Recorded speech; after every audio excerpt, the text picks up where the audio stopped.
Bonjour, je suis le docteur Othman Kerkeni, anesthésiste, hypnopraticien. Aujourd'hui, nous allons parler d'hypnose médicale.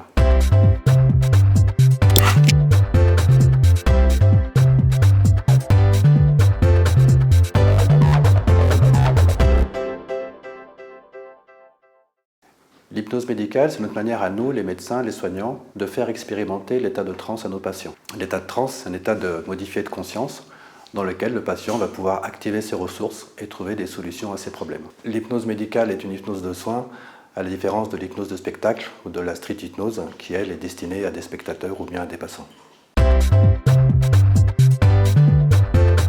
On peut utiliser l'hypnose médicale dans 4 grandes modalités. L'hypnoanalgésie, c'est-à-dire la prise en charge de la douleur par l'hypnose, qu'elle soit chronique, induite par les soins ou bien post-opératoire. L'hypnosédation, c'est l'hypnose pratiquée par les anesthésistes au bloc opératoire pour certaines interventions chirurgicales. L'hypnothérapie, c'est-à-dire l'hypnose pour la psychothérapie, et cette hypnose est pratiquée par des psychologues ou des psychiatres. Et enfin, il y a l'auto-hypnose, c'est l'hypnose pratiquée par le patient lui-même après l'avoir appris par son hypnopraticien.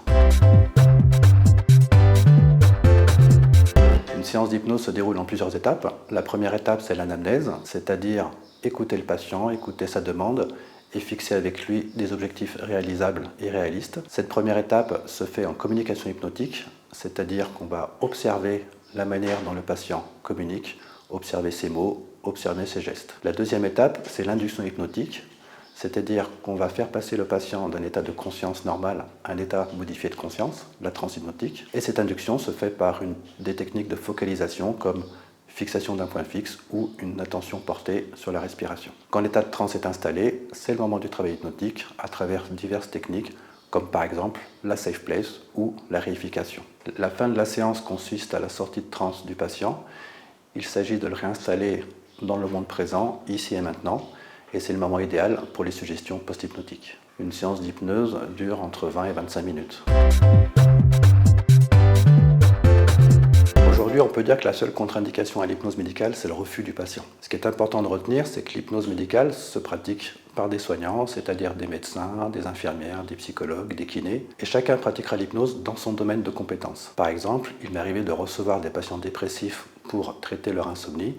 Je me suis d'abord soucié de savoir si leur psychothérapie était prise en charge par un psychologue ou un psychiatre.